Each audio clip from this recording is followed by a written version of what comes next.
Listo, entonces ahora sí vamos a hablar de la hiponatremia verdadera, que es la hiponatremia hipoosmolar o hipotónica. Ya habíamos dicho que este tipo de hiponatremia es aquella que tiene una osmolaridad menor a 285 miliequivalentes sobre litro. Entonces en este realmente se está perdiendo el sodio y eso se está viendo reflejado en la disminución de la osmolaridad. Habíamos dicho que eran dos causas principales las que podrían explicar esto, o que la concentración de sodio se vea disminuida por una dilución que sea causada por ganancias en el volumen de agua corporal o porque verdaderamente se pierda sodio sérico de forma neta. Y esta hiponatremia de tipo hiposmolar se subdivide una vez más en una nueva clasificación de acuerdo al volumen de agua que haya en el cuerpo. Entonces tenemos la hiponatremia hipotónica hipovolémica, la hiponatremia hipotónica euvolémica y la hiponatremia hipotónica hipervolémica. En la hipo hay un bajo volumen, en la euvolémica el volumen permanece normal y en la hipervolémica el volumen de agua aumenta. Vamos a ver cómo cada una de ellas está representada por diversas causas y a partir de esto vamos a poder entender cómo hacer el abordaje y asimismo el tratamiento de la hiponatremia. Comencemos por la hiponatremia hipotónica hipervolémica. ¿Cuáles son las causas que representan a este tipo de hiponatremia? Son aquellos estados edematosos o ascíticos donde la persona está llena de líquido en su cuerpo. Es este paciente que vamos a encontrar con edema de miembros inferiores, edema global, peribucal, edema palpebral.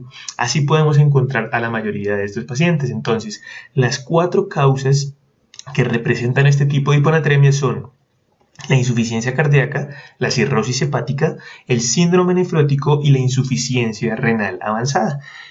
Realmente las fisiopatologías específicas por las cuales este tipo de enfermedades son capaces de llegar a producir hiponatremia no son del todo claras y aún existe mucha controversia al respecto. La idea es compartir más o menos lo que se entiende hasta ahora y las teorías que se creen plausibles para poder explicar este tipo de hiponatremia. Entonces, pues comencemos con la falla cardíaca.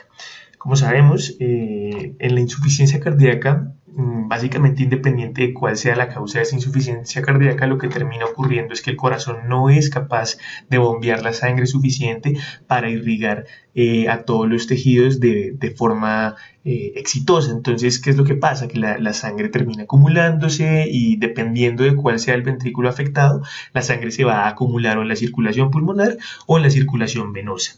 Entonces, un síntoma muy común de los pacientes un signo realmente muy común de los pacientes con falla cardíaca es el edema de miembros inferiores, que es precisamente lo que hablábamos previamente de los estados edematosos. Entonces, ¿qué es lo que ocurre básicamente en estos pacientes? Digamos que el ejemplo que quise usar en este caso es la hipertensión, que es la causa más frecuente de insuficiencia cardíaca.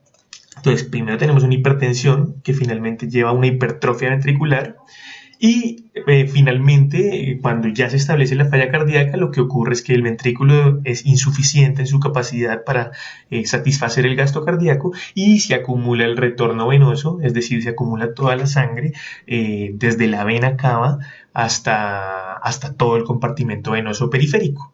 Y esto a su vez se traduce también en una reducción del gasto cardíaco, porque si la sangre no está pudiendo llegar al ventrículo izquierdo y si además el corazón no es capaz de bombear correctamente, pues el gasto cardíaco se va a reducir. Pero entonces veamos lo que pasa, porque el problema no es que no haya volumen de sangre, el problema es que la sangre no está pudiendo llegar a los tejidos. Entonces, como se reduce el gasto cardíaco, el riñón no recibe el volumen de sangre que está acostumbrado a recibir y esto se traduce en una liberación de aldosterona. Si recuerdan, uno de los estímulos de la activación del eje renina-angiotensina-aldosterona es la hipovolemia. Entonces, este eje estaría elevado. Ahora, resulta que no todos los pacientes con insuficiencia cardíaca sufren de hiponatremia. De hecho, aquellos que sufren hiponatremia de forma más marcada y más común son aquellos que tienen una falla cardíaca establecida desde hace ya bastante tiempo y que no se ha cuidado de la mejor forma. Resulta que cuando la insuficiencia cardíaca se ha establecido de forma crónica, una de las respuestas que encuentra el cuerpo para poder satisfacer esta caída del gasto cardíaco es aumentar la frecuencia cardíaca. Y para poder aumentar la frecuencia cardíaca requerimos necesariamente de una liberación de catecolaminas como la noradrenalina, como la adrenalina o como la dopamina, y que estas catecolaminas, cuando se elevan de forma crónica, son capaces de estimular al hipotálamo para que libere ADH, que era la otra hormona implicada en la reabsorción de agua en el cuerpo. Entonces, una combinación de un exceso de aldosterona y un exceso de ADH se traduce en hiponatremia hipervolémica. ¿Por qué? Porque, bueno, la aldosterona estimula la reabsorción tanto de sodio como de agua. Esto no explicaría por qué hay una hiponatremia, pero sí explicaría un cuadro hipervolémico, donde nos estamos llenando de agua innecesariamente, porque el problema no es de volumen, el problema es de la bomba cardíaca.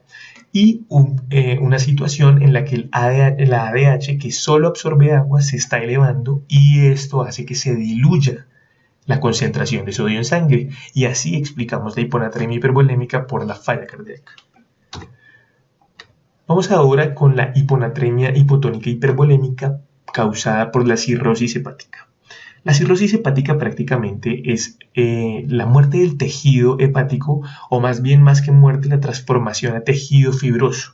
Entonces, al ser tejido fibroso ya en primera instancia no es funcional, no lo es como era antes, y adicionalmente lleva a que se cierre la luz de los sinusoides hepáticos, que son los vasos internos del hígado. Son vasos con un calibre muy pequeño que además termina volviéndose mucho más angosto por el proceso de fibrosis y termina haciendo que se acumule todo el flujo en la circulación portal, tal y como vemos en esta imagen. Aquí en el hígado, en el interior, se encontrarían los sinusoides, y al cerrarse estos sinusoides se acumularía la sangre a través de la circulación portal. Aquí nos encontramos con la vena porta, que está representada por la confluencia de la vena mesentérica superior, la mesentérica inferior y la vena esplénica. Se plantea que estas situaciones de hipertensión portal nos llevan a un proceso edematoso. Un proceso edematoso porque la presión hidrostática en esta zona, en la circulación portal, aumenta. Y al aumentar, el agua tiende a extravasarse y a llenar la cavidad peritoneal de agua, formando lo que conocemos como la ascitis. Ahora, el problema es que toda esta sangre que no está logrando salir fácilmente de la circulación portal va a ser sangre que no va a llegar al corazón, y que al no llegar al corazón tampoco va a llegar a los tejidos periféricos después.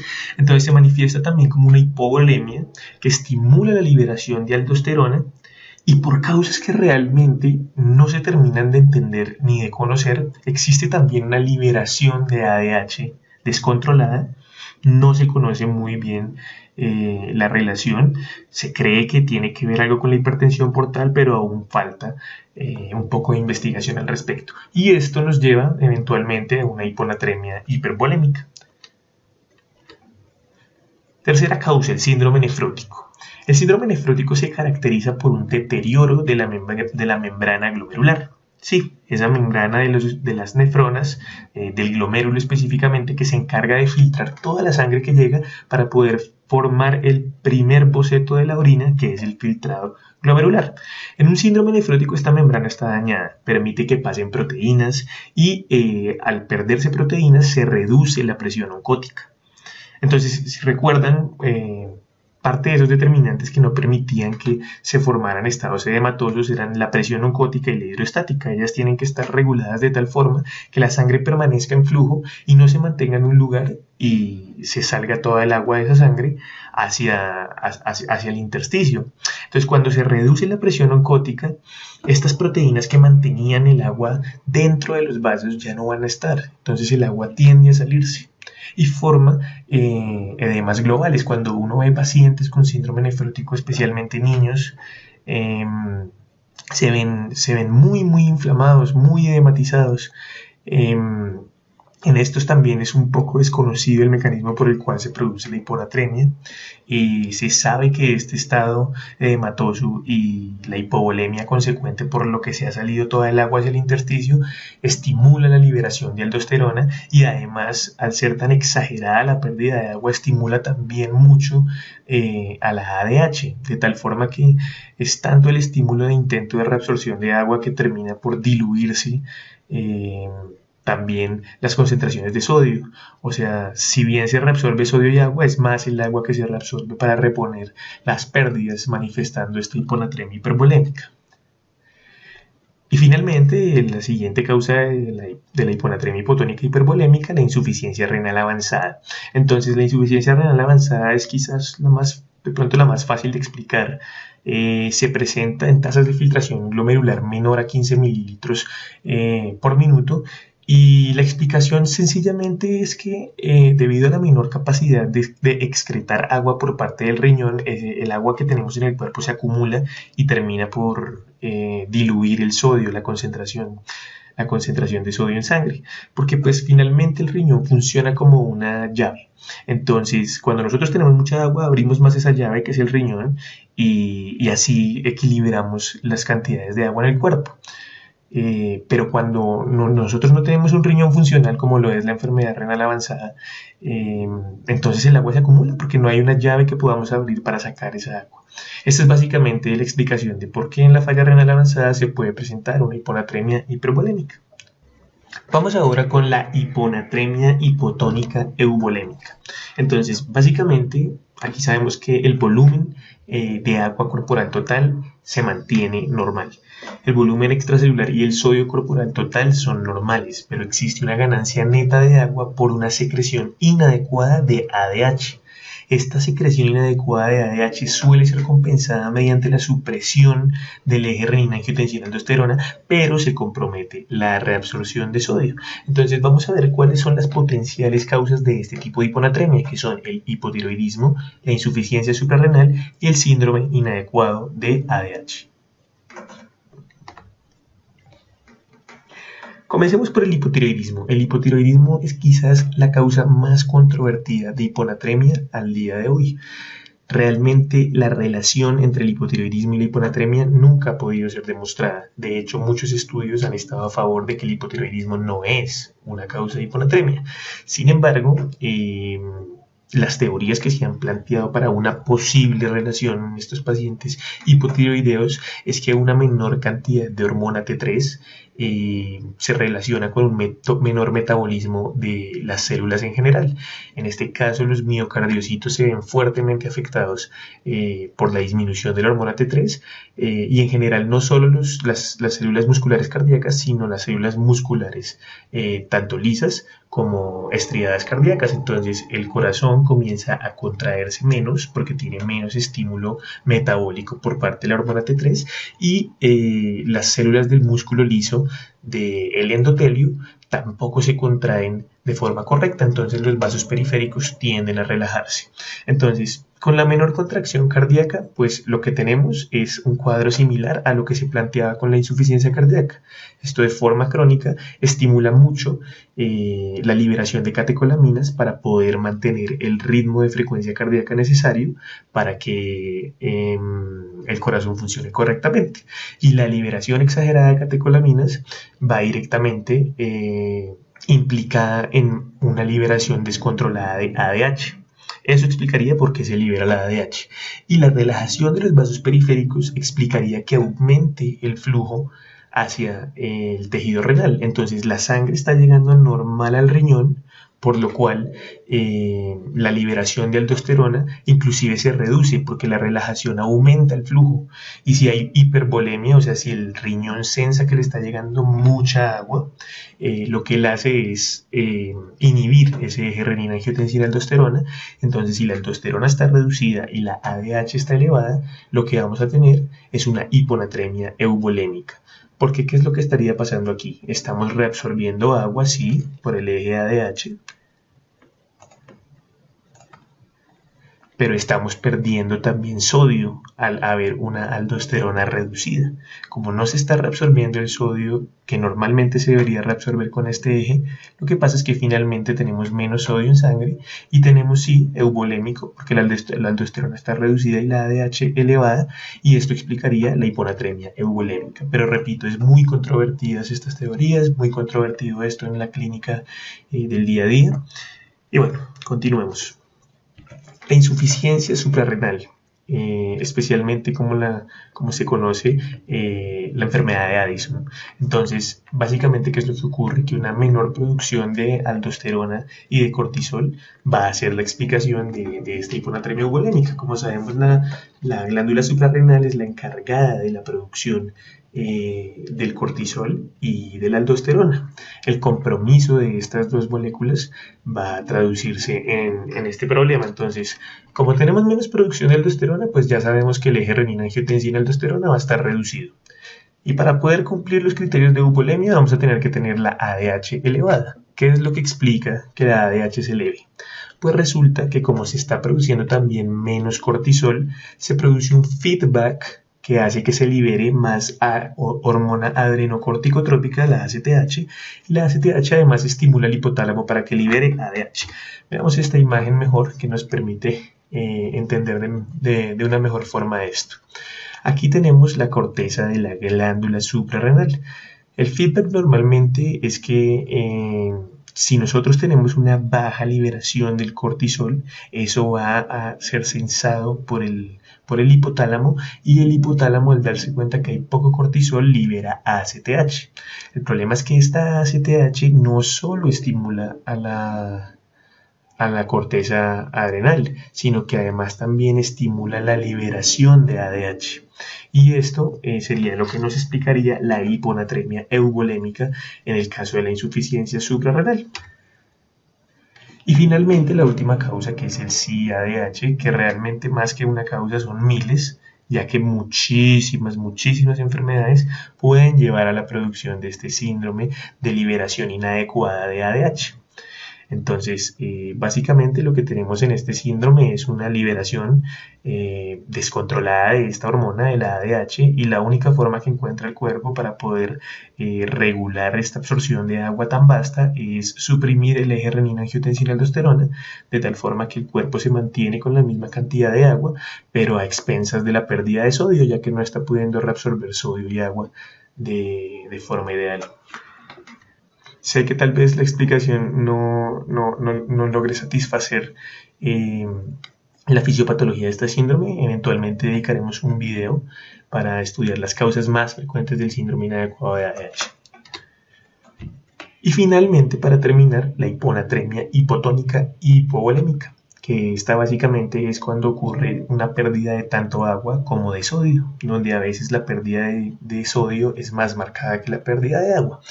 Digamos que este tipo de hiponatremia se subclasifica a su vez en dos posibles categorías: la categoría extrarrenal y la categoría renal. Las pérdidas que son de tipo extrarrenal y las pérdidas que son de tipo renal. Entonces, en las extrarrenales tenemos dos posibles causas: la diarrea y el vómito. ¿Por qué? Las pérdidas gastrointestinales se explican sobre todo porque los cuadros de diarrea terminan por dañar mucho esa pared intestinal, esos enterocitos que están llenos de receptores responsables de absorber el sodio, de canales ENaC, que son los responsables de absorber el sodio. Y como está dañada la pared del enterocito y no hay suficientes canales ENaC, pues la absorción de sodio se ve comprometida. Esta es la explicación que suele más explicarlo. Además que en la diarrea y el vómito, pues evidentemente el tránsito intestinal, en el caso de la diarrea, está aumentado, y en el caso del vómito pues no da ni tiempo tampoco de absorber los electrolitos. Entonces pues esto explica las pérdidas. En la hemorragia pues lo que pasa básicamente es que se está perdiendo sangre, ya sea hemorragia interna o hemorragia externa, y la única forma que encuentra el riñón para poder contener esta situación es exacerbar sus ejes, tanto renina-angiotensina-aldosterona como la liberación de ADH para mantener el volumen corporal total. Y pues la prioridad es mantener el flujo, ¿no? Mantener el agua suficiente. Entonces obviamente estará exacerbado la absorción de agua más que la de sodio, y eso explica la hiponatremia. Y en cuanto a las pérdidas renales, la explicación va orientada hacia el uso de diuréticos tiacídicos. Entonces, lo que estábamos hablando ahorita, en la diarrea y el vómito, pues se alteran los canales que absorben los electrolitos. En la hemorragia hay una pérdida neta de sodio y de agua. Y en cuanto a las pérdidas renales, nos tenemos que remitir directamente al mecanismo de acción de los diuréticos tiacídicos. Entonces, ¿cómo actúan los diuréticos tiacídicos? Ellos inhiben los canales sodio-cloro que se encuentran en el túbulo contorneado distal. Entonces, si recordamos, pues el túbulo contorneado distal era una de las partes de la nefrona en las cuales hay unas células responsables de la reabsorción de sodio y de cloro, y lo que ocurre es que las tiacidas, que son diuréticos, inhiben este canal sodio-cloro, y el sodio y el cloro siguen su camino por la luz tubular y son excretados por la orina. Entonces, los diuréticos tiacídicos muchas veces son responsables de las hiponatremias, y siempre que se tenga una hiponatremia debe preguntarse por el consumo de este tipo de fármacos, ya que puede ser la razón que explique esta hiponatremia. Listo, ya terminamos de estudiar la fisiopatología de la hiponatremia. Ahora vamos a continuar con las manifestaciones clínicas y con el diagnóstico en el siguiente video. Muchas gracias.